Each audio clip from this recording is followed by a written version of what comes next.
भारत माता की जय। भारत माता की जय। महिलाओं का अपमान बोले है बेईमान। भारत का जवान। महिलाओं का अपमान। नारी शक्ति जिंदाबाद। नारी शक्ति जिंदाबाद। नारी शक्ति जिंदाबाद। चाहिए चाहिए चाहिए।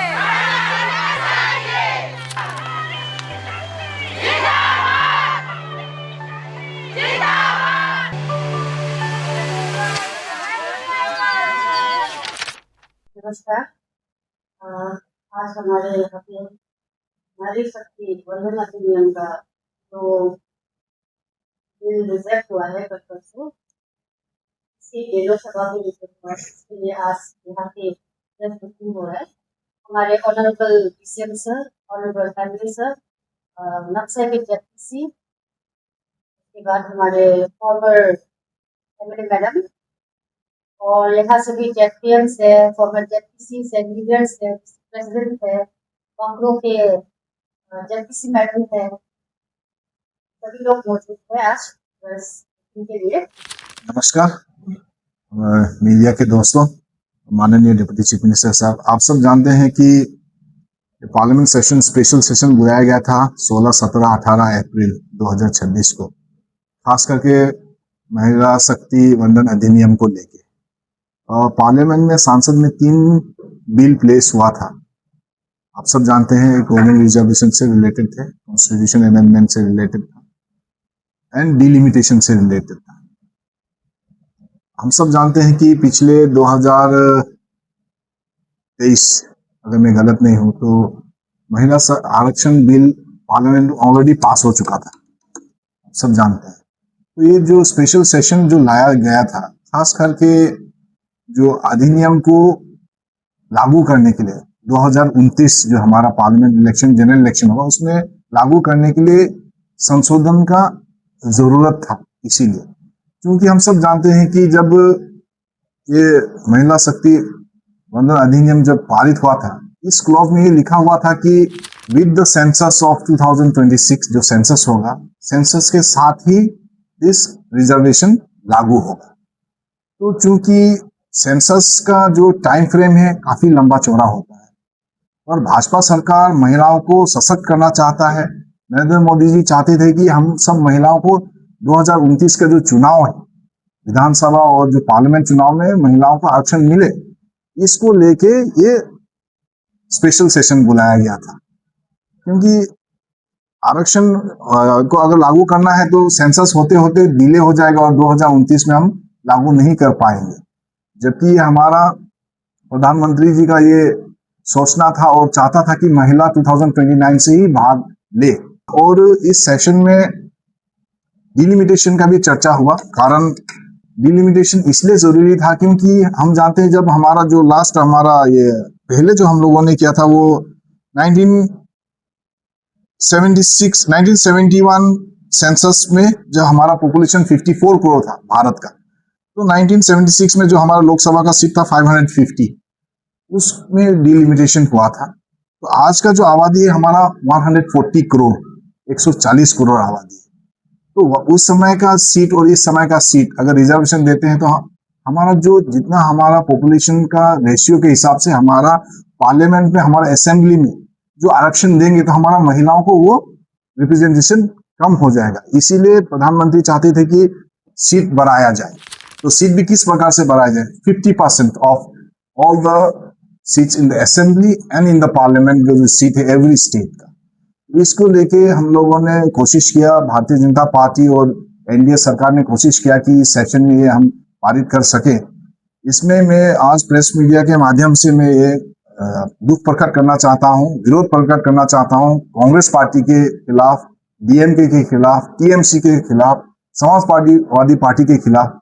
क्योंकि जब पार्लियामेंट में जो बिल पास हुआ था 3 साल पहले जब हुआ था, तब उन लोग सब लोगों ने सपोर्ट किया। आज जब समय आया कि ये वाकई लागू करें, तो इस समय वो लोग मुकर गया। उन लोगों ने बिल पास, जब वोटिंग हुआ सेशन में, वो लोग अगेंस्ट द मोशन वोट किया। ये एक निंदनीय बात है कि इतना बड़ा दल कांग्रेस हो, टीएमसी हो, डीएमके, सापा, जो हर वक्त सेशन में पार्लियामेंट में कहते हैं कि हम लोग महिला के साथ हैं, लेकिन जब मौका आया तो पीछे हट गया। और जो महिला बिल जो पास होते होते रह गया। आप सब जानते हैं कि 2/3 मेजोरिटी चाहिए पास करने के लिए, सिंपल मेजोरिटी से नहीं होता है जब ये बिल संशोधन आया। तो मैं मीडिया के माध्यम से यही बोलना चाहता हूं कि ये हमारा डिस्ट्रिक्ट लेवल का प्रेस कॉन्फ्रेंस है। पूरे देश भर में हर जिला में Bharatiya Janata party press conference कर रहे हैं। आज जन आक्रोश पद यात्रा भी किया जा रहा है पूरे देश भर में, जन आक्रोश सम्मेलन भी होगा, जन आक्रोश प्रेस ब्रीफिंग भी होगा, पूरे देश भर में हो रहा है। तो आज हम लोग यहाँ जिला में हमारे डीसीएम साहब के नेतृत्व में आज इस प्रेस कॉन्फ्रेंस करें। अभी हमारा जन आक्रोश हमारा सम्मेलन भी है, आप सब भी वहां सुनेंगे। यहाँ हमारा डेलीब्रेशन कम हो सकता है, वहां आपको डिटेल में बताया जाएगा। तो मैं इस प्रेस मीडिया के माध्यम से, आपके माध्यम से कॉन्डेम करता हूं कांग्रेस पार्टी को, डीएमके, टीएमसी, सापा, जो भी यूपीए के साथ जो दल जुड़े हैं, जो इस महिला शक्ति बंधन अधिनियम को पारित होने नहीं दिया। इसके चलते हमारा जो वुमेन रिप्रेजेंटेशन है अब बैकफुट में चला गया। धन्यवाद। प्रेस बंधुओं, आप सभी को बहुत बहुत स्वागत है इस प्रेस ब्रीफिंग में। अभी अभी हमारा बीजेपी का वाइस प्रेसिडेंट जिल्लू नामसुम ने नारी शक्ति बंधन अधिनियम के बारे में और इस अधिनियम को किस तरह से कांग्रेस और इंडी एलायंस ने कुचल दिया है उनका बारे में उन्होंने बताया। तो मैं भी आप लोगों द्वारा सारे अरुणाचल प्रदेश के जनताओं को, सारे भारतवर्ष के लोगों को अरुणाचल प्रदेश से हमारा जो मत है, हमारा जो भावनाओं है इस अधिनियम को लेकर, उस भावनाओं को प्रकट करने के लिए आपका साथ यहाँ शामिल हुआ। जैसे कि पिछले कई दिनों से महिलाओं में बहुत खूब है, बहुत गुस्सा है, बहुत आक्रोश है। यह आक्रोश किस लिए है? जैसे कि हमारा वाइस प्रेसिडेंट जी ने बताया, 2023 में पार्लियामेंट में नरेंद्र मोदी जी का नेतृत्व में यह जो नारी शक्ति बंधन अधिनियम यह पार्लियामेंट में लाया रहा और पार्लियामेंट में यह बिल पास भी हो चुका है। और बिल जब पास होने के बाद ये लॉ बन गया है। उस समय भारतवर्ष में सभी महिलाओं ने इस बिल को बहुत हर्षोल्लास से इसको स्वागत किया, वेलकम किया। एक ऐतिहासिक क्षण था, ऐतिहासिक कदम था हमारे लिए। और उसी को लेके नरेंद्र मोदी जी ने यह चाहा था कि उसको इम्प्लीमेंट किया जाए। अभी 2029 में पार्लियामेंट इलेक्शन आएगा, असेंबली इलेक्शन भी आएगा। तो उसी पार्लियामेंट में, असेंबली में इसको इम्प्लीमेंट करने के लिए स्पेशल सेशन बुला के पारित करने के लिए उनका इच्छा था, इसलिए पार्लियामेंट में लाया। लेकिन कांग्रेस ने, डीएमके ने, टीएमसी ने, समाजवादी पार्टी और उनका जितना भी एलायंस है, सभी मिलके उसको कुचल दिया, उसको डीरेल कर दिया। तो ये महिलाओं में बहुत बड़ा एक धक्का आया है। जो मनसा था हमारा, जो नारी शक्ति बंधन अधिनियम के तहत में, तो उसको नाकार कर दिया है। नरेंद्र मोदी जी कहता है कि इससे क्रेडिट हमको नहीं चाहिए, इससे श्रेय नहीं चाहिए, पॉलिटिकल श्रेय, पॉलिटिकल क्रेडिट हमको नहीं चाहिए। ये पॉलिटिकल क्रेडिट आप जो अपोजिशन है वो लीजिए। हमारा मनसा यही है, हमारा इच्छा यही है कि भारतवर्ष में जो 50% का जो पॉपुलेशन है उनको इक्वल रिप्रेजेंटेशन देना है, उनको भी हमारा जो डिसीजन मेकिंग में लाना है उनको। इसीलिए ये अधिनियम हमने लाया है और हमारा कोई इससे ऊपर और कोई हमारा इच्छा नहीं है, पॉलिटिकल कोई हमारा जो है क्रेडिट लेने का नहीं है। क्रेडिट आप लोग लीजिए, लेकिन ये उन लोग समझा नहीं है। समझते हुए भी ना समझ कर उन्होंने इसको डिरेल कर दिया, इसको खंडन कर दिया। ये अति निंदनीय है। इसको हम सभी मिलके हम एक साथ हम कंडेम करते हैं। अभी देखिए, भारतवर्ष में अगर महिला रिप्रेजेंटेशन कहा जाए तो 2019 में 14.6% था, उसके बाद 24 में फिर घट गया है। और जब बढ़ा है तो मोदी जी का समय में ही बढ़ा है, उसका पहले तो बहुत कम था। और ऑल इन पूरा विश्व भर में जितना महिला का रिप्रेजेंटेशन है वो 27% है, 27 तकरीबन 27%। उसमें हमारा जो इंडिया में ही रिप्रेजेंटेशन सबसे कम है, जो महिला का रिप्रेजेंटेशन सबसे कम है। उसी को लेके मोदी जी ने जब कहा है कि महिला सशक्तिकरण, हम महिला को तो सशक्तिकरण करते हैं लेकिन उनको प्लेटफॉर्म भी तो एक देना है। और किस तरह से प्लेटफॉर्म देना है? डेमोक्रेटिक प्लेटफॉर्म देना है उनको, पार्लियामेंट में सीट बढ़ाकर उनको हमारा जो है डिसीजन मेकिंग में उनको भागीदारी बनाना है। यही मनसा था। एक ऐतिहासिक कदम होने वाला था, ऐतिहासिक निर्णय होने वाला था, लेकिन कांग्रेस ने उसे होने नहीं दिया। और मैं तो कहूँगा कि ये जो परिवारवादी जो पार्टी है, कांग्रेस हो, समाजवादी पार्टी हो, टीएमसी हो, डीएमके हो, उनका इच्छा है कि जितना भी रिफॉर्म हो, रिफॉर्म किस लिए होता है? हम रिफॉर्म किस लिए लाता है? हम परिवर्तन किस लिए चाहिए? परिवर्तन विकास के लिए चाहिए, उन्नति के चाहिए, है कि नहीं, डेवलपमेंट के चाहिए। जितना भी जो रिफॉर्म था, हमारा रिफॉर्म, उस रिफॉर्म में से उसमें कभी सपोर्ट नहीं किया। जैसे जनधन जो रिफॉर्म लाया है, उसमें 3 करोड़ महिला का जो अकाउंट खुला दिया है उसमें से। और जो है आपका 3 तलाक हो, जीएसटी हो, इस तरह का, और आर्टिकल 370 हो, जितना भी रिफॉर्म आया है, रिफॉर्म में उन्होंने नाकार दिया है। इस तरह का उन्होंने जो है नारी शक्ति का अगेंस्ट में भी उन्होंने, जब भी रिफॉर्म आया है, इस रिफॉर्म को भी उन्होंने नकार दिया है। इस तरह का उनका जो रवैया है, लिमिटेशन, उनका दो प्रकार का आपत्ति है इसमें। जैसे हमारे जिग्नू साहब ने बताया है कि एक डिलिमिटेशन में उन्होंने क्या बोलता है कि ये तो नॉर्थ को और साउथ को, नॉर्थ इंडिया को और साउथ इंडिया को डिवाइड करने के लिए आपका जो ये पॉलिसी है। हालांकि ये नहीं है। जो इस अधिनियम का तहत नॉर्थ इंडिया में भी जितना परसेंटेज इंक्रीज होगा, परसेंटेज का मुताबिक साउथ इंडिया में भी उसी मुताबिक इंक्रीज होगा, इसलिए किसी का लॉस नहीं होगा। अभी कुल सीट है हमारा 543 सीट है पार्लियामेंट में, और इसको अभी बढ़ाया जाएगा 816। उसमें से जितना भी बढ़ाया जाएगा, महिला शक्ति उसमें महिला का 33% रहेगा, महिला का 33% रहेगा। तो उसमें से महिला का 33% आने से अभी जो सिटिंग एमपी है उनका सीट घटेगा नहीं, उनका सीट हटेगा नहीं, लेकिन वो लोग सोच रहे हैं कि उनका सीट घटे। और असेंबली में भी जो अभी सिटिंग एमएलए है उनका सीट घटेगा नहीं, उसका सीट हटेगा नहीं। हालांकि एडिशनल होगा हमको। अरुणाचल प्रदेश में तो हम 20 सीट एडिशनल मिल रहा है महिलाओं के लिए, इस तरह का होगा। और अमित शाह जी ने पार्लियामेंट में बोला है कि ये जो अगर इस अधिनियम में मॉडिफिकेशन लाना है तो हम उसके भी लाने के लिए हम तैयार हैं। उसके लिए भी हम इसको डिस्कशन को रोक के, आप लोग जैसा बोलेगा हम कर देगा, हम लिखित रूप में देंगे। लेकिन फिर उन्होंने माना नहीं। उनका नीति भी ऐसा है, उसका नियत भी ऐसा है, एंटी नारी, एंटी महिला, एंटी वुमेन उनका जो नियत है। उसके लिए ये जो है एक बहुत अच्छा जो समय है, जो अच्छा मौका था हमारा, ये खो गया है। 40 साल हमारा खो दिया उन्होंने। जब वो सरकार में था तब भी इसको लाया नहीं है। किस लिए लाया नहीं हो?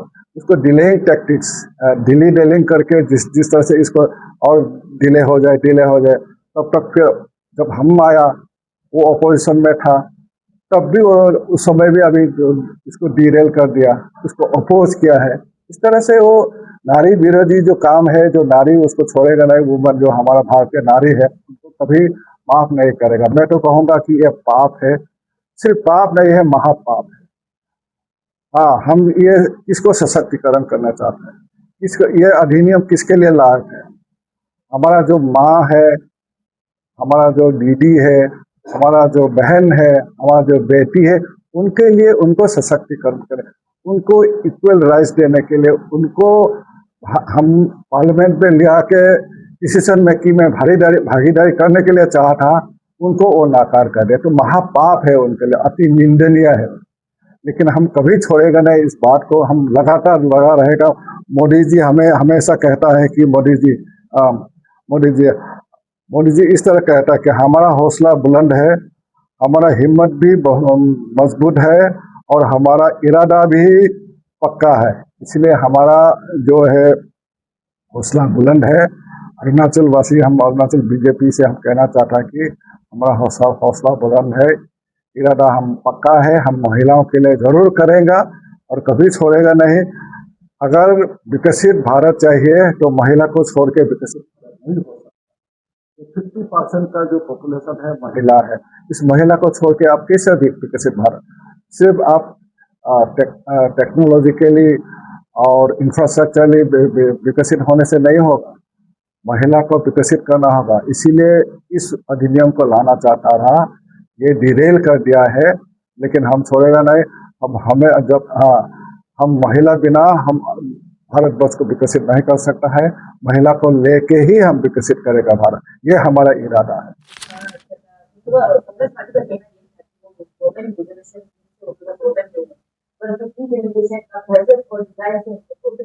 और कभी भी पास किया गया, अभी 2026 को इतना जल्दी पार्लियामेंट में लाया गया, मेजोरिटी के पार हो जाता है। इसके बारे में देखिए, हम सब जानते हैं कि महिला शक्ति अधिनियम संशोधन क्यों लाया गया। हम सब जानते हैं कि एक्ट जो संशोधन लागू वुमेन रिजर्वेशन बिल है, इट विल ऑटो मोड में है। एक्ट में लिखा गया है when the census is completed it will go auto mode. Census complete होते होते ही वुमेन रिजर्वेशन बिल लागू हो जाएगा। बीजेपी इसलिए लाना चाहता था क्योंकि census it takes lots of time, 2 साल हो जाएगा, 2029 में अधिनियम लागू नहीं कर पाएंगे। इसलिए भारतीय जनता पार्टी चाहता था कि संशोधन हो, इसीलिए स्पेशल सेशन लाया गया है ताकि उससे पहले हम ये कर सके। बाय 2020 जो हम लोगों ने पार्लियामेंट में पास किया 2023 में, तो 2029 में अगर लागू ना हो तो क्या फायदा है। हम लोग चाहते हैं कि हमारा माँ, हमारे माता, हमारे बहन को रिप्रेजेंटेशन मिले, और ये 2029 तक अगर सेंसस नहीं होगा तो ये अधिनियम पास ही नहीं होगा।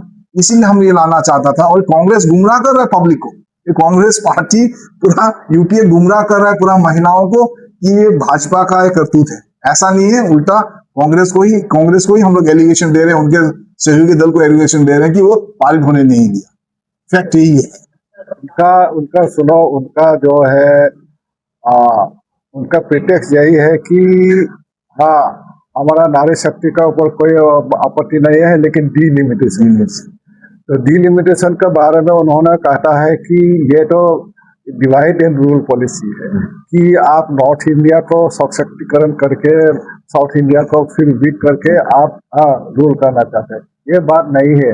आप देखिए, आंकड़ा देखिए, आप कर्नाटका, आंध्र प्रदेश, तेलंगाना, तमिलनाडु और केरला में कुल मिला के 129 लोकसभा सीट है, और वो आउट ऑफ 543 अभी जो कुल सीट है पार्लियामेंट में, उसमें से उनका रिप्रेजेंटेशन है 23.75%। तो अभी जो 816 जो बढ़ जाएगा, 50% जो बढ़ जाएगा, उसमें से उनका अप्रोक्सीमेटली 195 सीट बढ़ेगा परसेंटेज का हिसाब से। तो देयर शेयर विल बी 23.89। तो अभी है उनका 23.75, और इस अधिनियम के तहत उनका हो जाएगा 23.89। उनका तो बढ़ेगा ना, उनका तो घटेगा नहीं होगा। कैसे वो लोग इसको वो बोलता है कि तो इसलिए एक बहाना है उन लोग का कि ये नारी शक्ति को नकार कर देता है। उनका नियत ही ऐसा है कि नारी विरोधी है। अब ममता बनर्जी को लेके बहुत चिल्ला के बोलता है, लेकिन नारी को प्रोटेक्शन देने में नाकाम रहा है। आप देखिए, प्रैक्टिकली जाके देखिए, अभी महिला माफ नहीं करेगा। मैम